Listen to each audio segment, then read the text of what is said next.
Right in there? Right then and there. Yeah, I can't tell you how many times I shot. Hey, y'all? Yeah, back up a little bit. All right. First guy out of the car, who's that? That's me. That's you? Which one of the guns do you have? I got the little Draco style gun. Okay, that's that semi-automatic weapon, is that right? Yeah. I don't have a relationship with him. I never met him, never did any business with him whatsoever.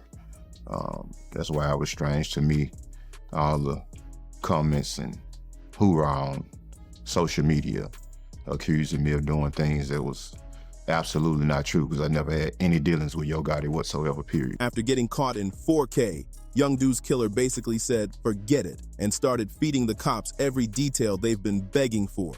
The stuff he's spilling might crack open a whole new mess and drag Yo Gotti straight back into a case he thought he dodged for good. Let's get into it.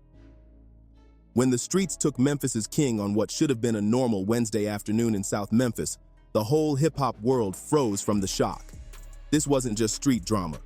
It showed how far rap beef can go when the streets decide they're done playing. November 17th, 2021, right around 1 p.m., became the moment the music stopped for Adolph Robert Thornton Jr., known everywhere as Young Dolph. Memphis ain't been the same since. At 36 years old, this rapper built his whole legacy on staying independent, keeping it honest about street life, and stacking his money the clean way. He pulled up to Makita's homemade butter cookies, a family spot, just to grab cookies for his mom. Straight, wholesome vibes. But that simple act of love ended up being his final moment on this earth. What happened next got caught on camera, giving prosecutors stone-cold proof of a straight-up hit that they later described like a full, organized murder-for-hire setup. Two shooters jumped out of that white Mercedes-Benz like they were clocking in for a mission. No pause, no second thoughts. They fired off more than 22 shots into that store, hitting Dolph multiple times in the chest, back, and head. The father of three and partner to Mia J was gone right there on the scene, just like that. The whole thing was so fast, so intense, that Memphis and the entire hip-hop culture were left shattered and demanding to know who really wanted Dolph gone. The city was already dealing with a heavy surge in violence and over 300 lives lost that year, and now it was pushed into another heartbreaking moment that reminded everyone how deep rap beef can cut when the streets jump in. Street politics mixed with personal grudges can turn deadly fast when nobody is willing to step back. The murder instantly got tied to Memphis's long-running rap tension, especially the known issues between Young Dolph's independent Paper Route Empire crew and Yo Gotti's collective music group camp. The Memphis Police Department and the Shelby County District Attorney didn't waste a second. They moved with serious speed. The surveillance footage became the prosecution's biggest weapon, showing everything. The white Mercedes pulling up, the shooters sprinting off after unloading their clips, and the car later being dumped and set on fire in a weak attempt to wipe away evidence. Within days of releasing the suspect photos, investigators had already rounded up 4 men whose names would forever stay connected to this brutal attack. The suspects were Justin Johnson, 26, Cornelius Smith Jr., 20, Hernandez Govin, 24, and Jamarcus Johnson, 27, no relation to Justin. Each one ended up taking a different path in court, revealing a messy web of street ties, rumored hits, and connections that pointed straight toward one of Memphis's most successful rap moguls. Justin Johnson, one of the alleged shooters who rapped under the name Straight Drop, became the first to receive a life sentence on September 23, 2024. His trial had Memphis and the whole hip-hop world locked in. He was found guilty of first-degree murder, conspiracy to commit first-degree murder, and possession of a firearm as a convicted felon. The evidence on him was stacked. Prosecutors pulled up cell phone records, surveillance clips, and witness statements that placed him right at the scene doing the work. Only 3 days later, on September 26, 2024, he was officially sentenced to life without parole, meaning he will never step back into the free world for his role in taking Dolph's life. But the biggest twist in this entire case came from Cornelius Smith Jr. He was the second shooter, and his decision to cooperate with the authorities blew the investigation wide open, revealing accusations that climbed way higher than just 2 young men with guns. In a courtroom moment caught on video for everyone to watch, Smith stepped onto the witness stand and shocked people nationwide. He admitted, in full detail, to his role in Young Dolph's death, laying out exactly what happened and keeping it completely real about how everything went down. Smith's testimony kept getting colder as it went on. Prosecutors walked him through the murder scene frame by frame, and he pointed himself out in that surveillance footage with a calmness that made the whole courtroom uneasy.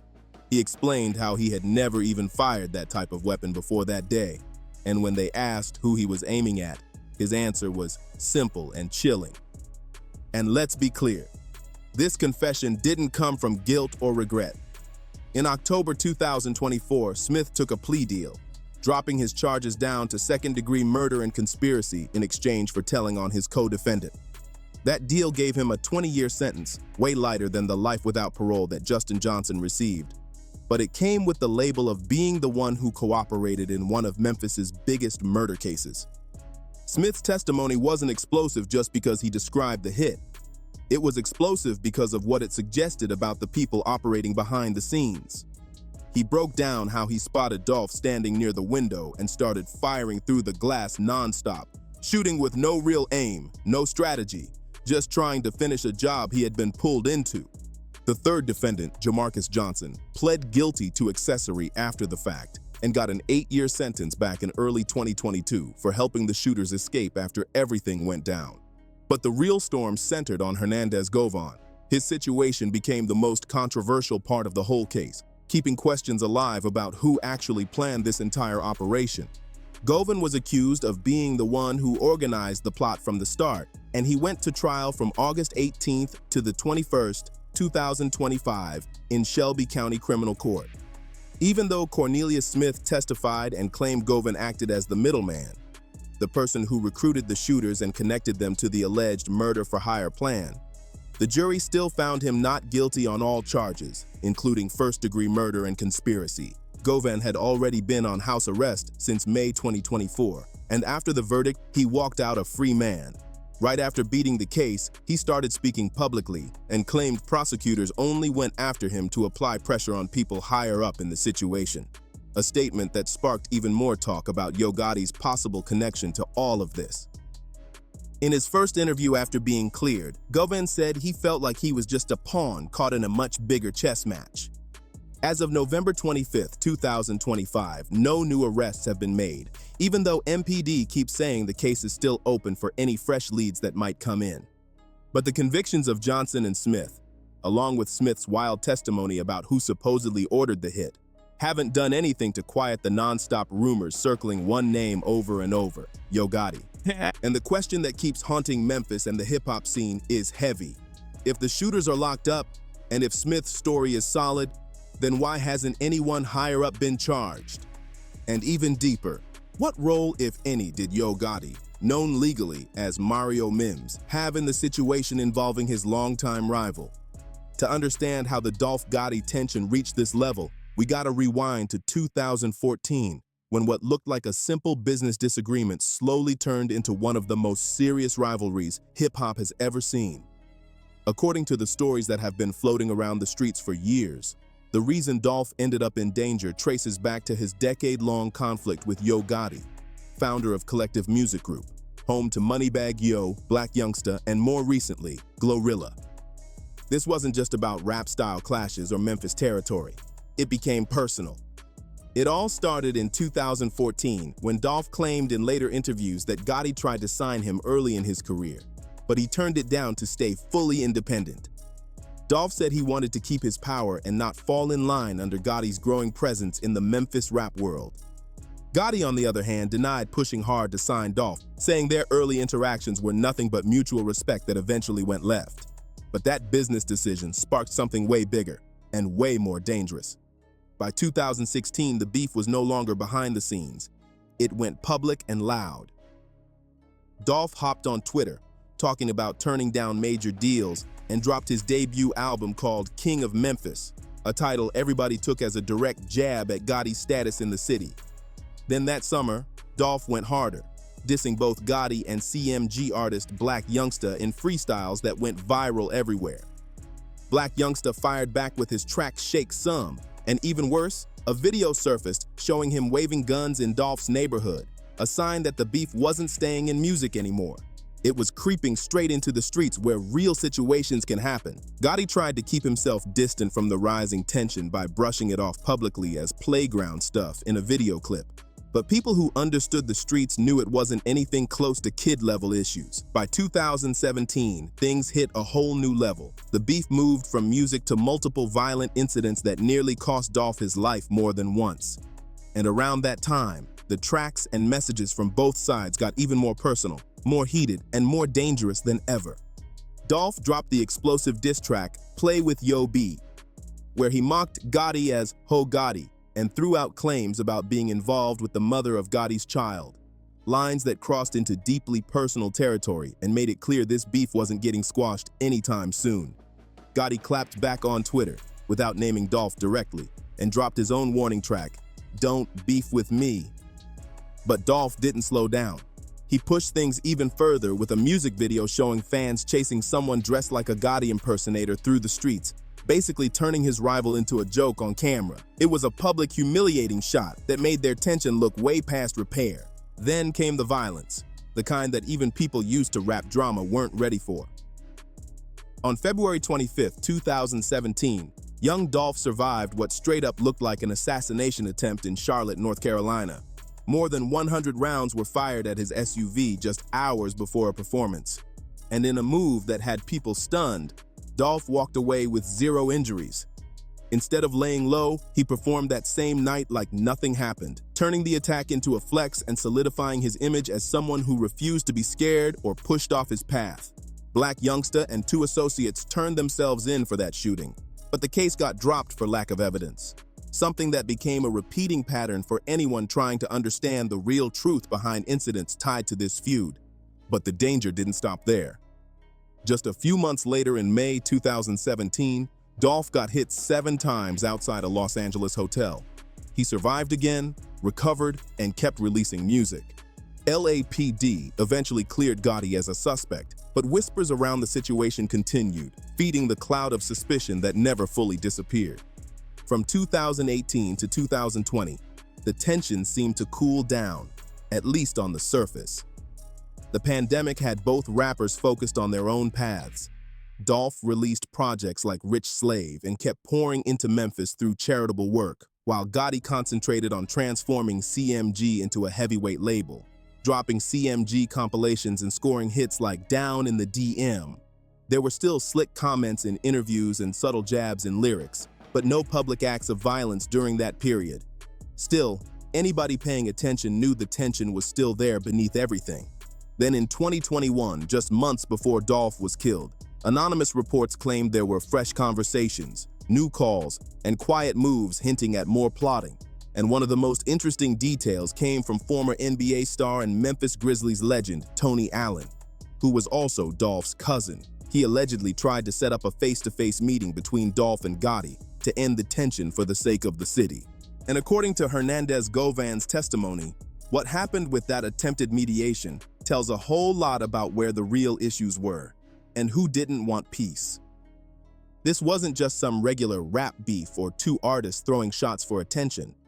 It ran way deeper and way more dangerous than that. The whole situation reflected a divide inside Memphis itself.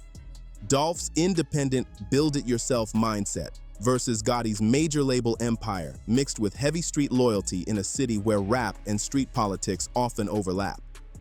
It became a fight for the soul of Memphis hip-hop, and the stakes, as the world eventually saw, turned into literal life and death. Prosecutors ended up charging Justin Johnson and Cornelius Smith as the 2 people who physically pulled the trigger, but the investigation didn't stop there.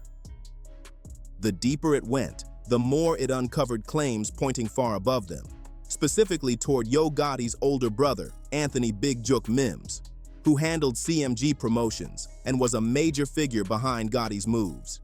Even though prosecutors didn't charge Yo Gotti himself with anything, trial evidence painted Big Jook as the one allegedly directing things behind the scenes. According to what was presented in court, the beef carried personal weight, and the most shocking accusation dropped during Justin Johnson's 2024 trial, when Cornelius Smith testified under immunity. Smith claimed that Big Jook had placed a standing $100,000 bounty on Dolph, a green light that people in Memphis had supposedly been whispering about since 2017. According to his testimony, he and Justin Johnson, who had connections to people around CMG through his rap ambitions, were pulled in by Hernandez Govin, who allegedly acted as the middleman linking them to bigger players. Smith said Govin told them to contact Big Jook for the payment details, and after the hit was done, they only got $800 up front, a shockingly tiny amount for something so serious. That number became one of the wildest parts of the story, sparking disbelief and dark humor in street conversations because it sounded like the lowest payout imaginable for something that extreme. The details about the payout also exposed how vulnerable the shooters were and how calculated the people above them allegedly operated. Smith described the whole plot as opportunistic. Justin Johnson needed money for studio sessions and music equipment so he could chase his rap dreams, while Smith said he was struggling just to pay rent. They were young men dealing with financial pressure, which made them easy targets for anybody looking to push them into something dangerous. But the alleged CMG ties didn't stop with the small upfront payment. After Smith was arrested in January 2022, his legal fees, somewhere between $38,000 and $50,000, were allegedly wired by Big Jook to help him stay quiet and make sure he had strong legal support.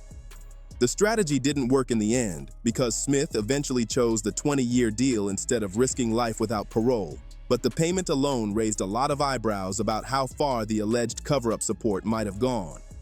According to MPD forensic work on burner phones and social media accounts, investigators found text messages like, "Hit that boy," and call logs that they said were routed through Govin to phone numbers connected to Big Jook. On top of that, Justin Johnson's half-brother, Jarrett Johnson, testified that Justin had been bragging before the shooting about handling business for Jook, and that Justin had even been given a CMG chain as part of his payment. That chain wasn't just jewelry. It symbolized what Justin wanted for himself, a shot at joining the label he admired, and at the same time, it symbolized the role he was allegedly taking on as part of a street-level crew acting in a long-running, high-stakes feud against Young Dolph. The most revealing piece of evidence was the surveillance footage, showing that the white Mercedes used in the hit was rented under an alias tied to someone connected with CMG. That detail pushed the spotlight even harder toward Gotti's circle, even though Gotti himself never faced any criminal charges. But the shadow around Big Jook and the questions the streets kept asking only got louder. If the accusations hinting toward Big Jook's involvement were already intense, what happened next turned the whole situation into a mystery that still doesn't sit right with a lot of people. On January 8, 2024, Anthony Big Jook Mims was killed in a drive-by outside a Memphis restaurant. And the way it happened shocked everybody. 22 bullets, the same number of rounds that hit Dolph just 2 years earlier. Nobody has been arrested for Big Jook's killing, but the talk in the streets started instantly. People close to Dolph, along with his supporters, suspected retaliation right away. The timing was suspicious. It happened just as the trials for Dolph's murder were heating up, and word was spreading that Cornelius Smith had decided to cooperate with prosecutors. To many, it looked like the cycle of violence connected to this feud wasn't even close to being over. Yo Gotti posted a public message mourning his brother, denying any involvement in Dolph's death and saying the accusations about Big Jook were painful and untrue. MPD hasn't linked Big Jook's death to the Dolph case, but the streets definitely see patterns that law enforcement hasn't confirmed. A federal probe into CMG's street connections reportedly started in 2023, officially unrelated to the murder investigation. But the fact that such a probe even existed added weight to the idea that business and street politics around CMG were deeply tangled. After beating his case, Hernandez Govin dropped an interview that stirred things up even more.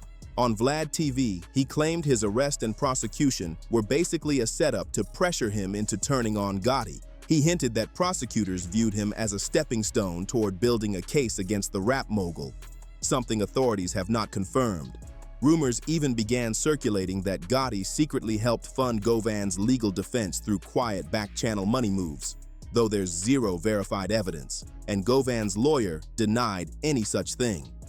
One of the things that frustrated people seeking the truth the most was the shocking reveal about how little the shooters allegedly got paid.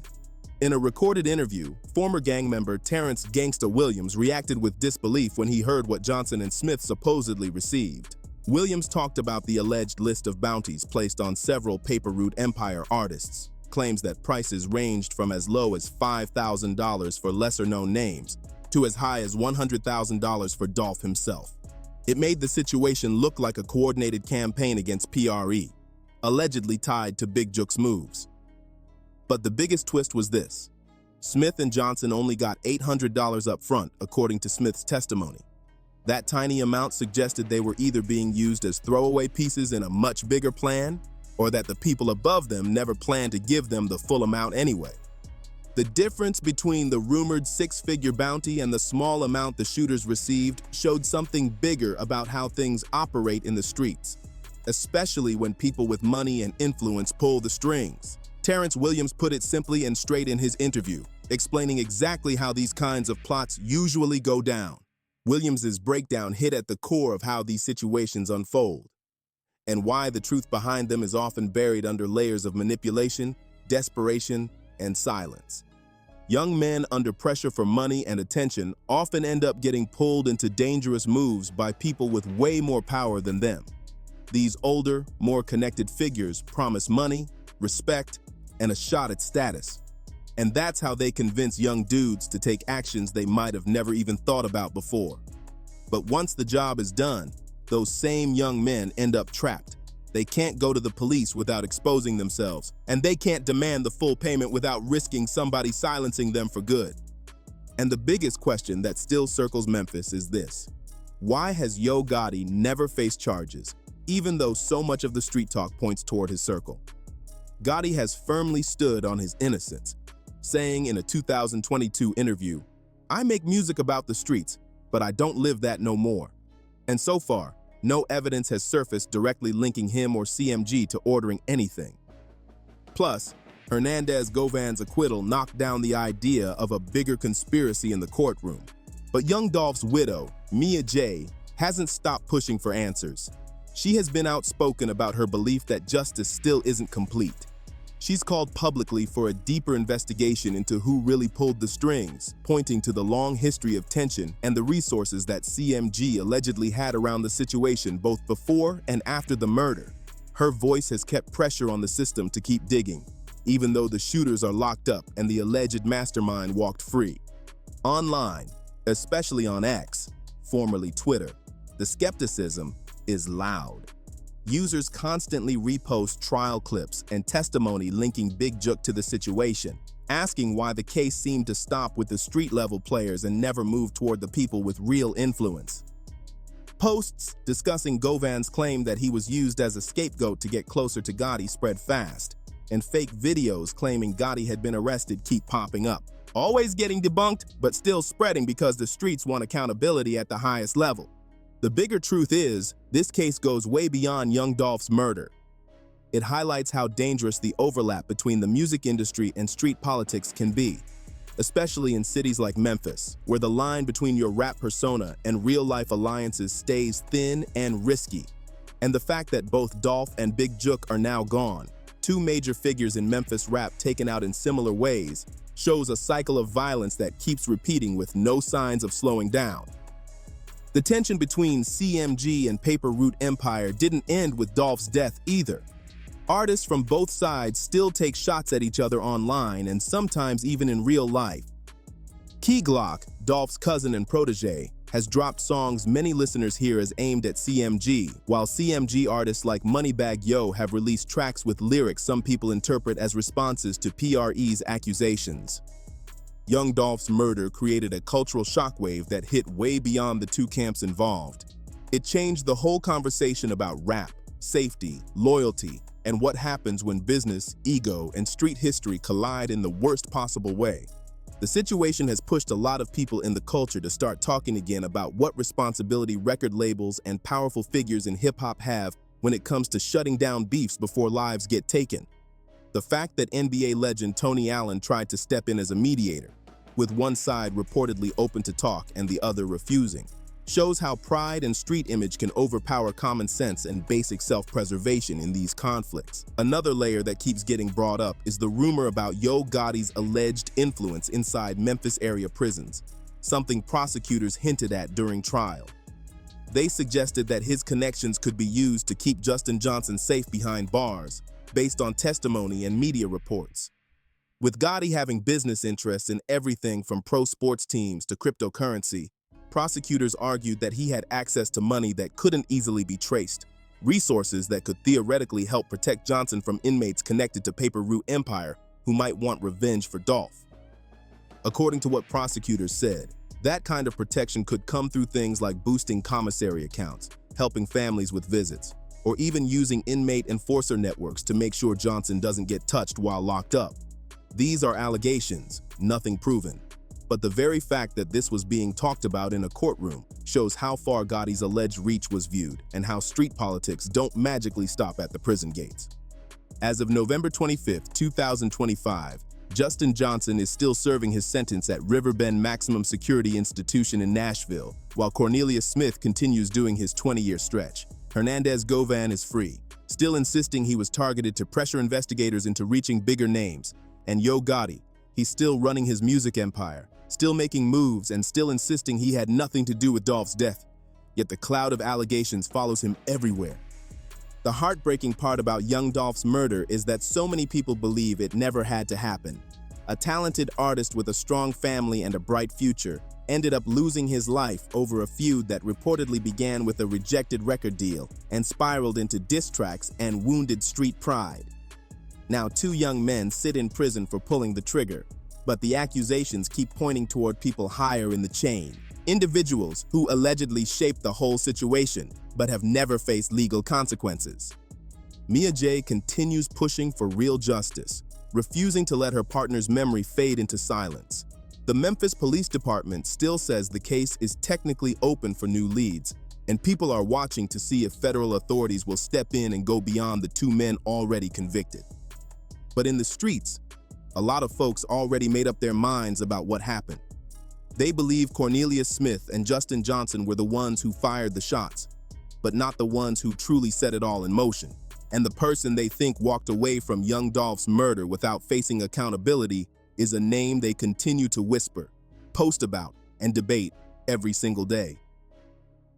The question still hanging over Memphis and over hip-hop fans everywhere is heavy. Will the full truth ever come out? Will every person who played a part in young Dolph's death ever face real accountability?